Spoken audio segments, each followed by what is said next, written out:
Setelah sempat kosong, belangko EKTP kini mulai tersedia di Dinas Kependudukan dan Pencatatan Sipil Ogan Komering Ulu. Dengan tersedianya belangko ini, masyarakat tidak akan terlalu lama menunggu pengurusan data penduduk.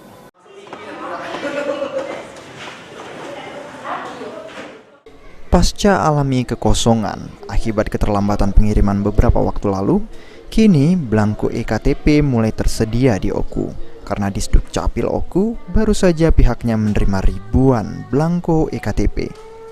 Agar masyarakat tidak lama menerima EKTP karena adanya penumpukan pengajuan berkas pembuatan EKTP, di Sdukcapil melakukan pencetakan per tanggal.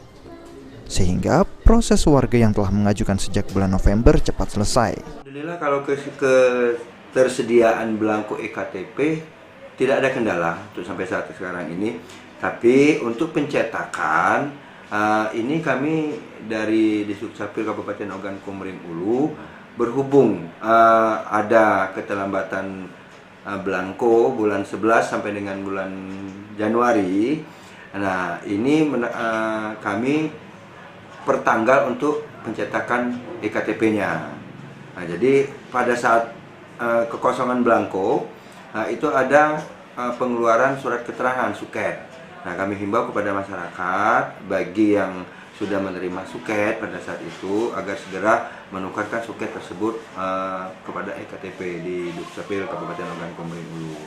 Artinya untuk selanjutnya masyarakat Oku yang ingin buat KTP secara langsung itu gimana Pak? Apakah langsung dapat atau gimana? Tidak menunggu lagi? Tidak akan pernah menunggu lagi dikarenakan ketersediaan belangko kita alhamdulillah sudah mencukupi. Tidak ada kekurangan sama sekali untuk saat sekarang ini. Selanjutnya, Disdukcapil Oku berharap kepada masyarakat khususnya yang sebelum mendapat surat keterangan bisa langsung menukar EKTP di kantor Capil Oku.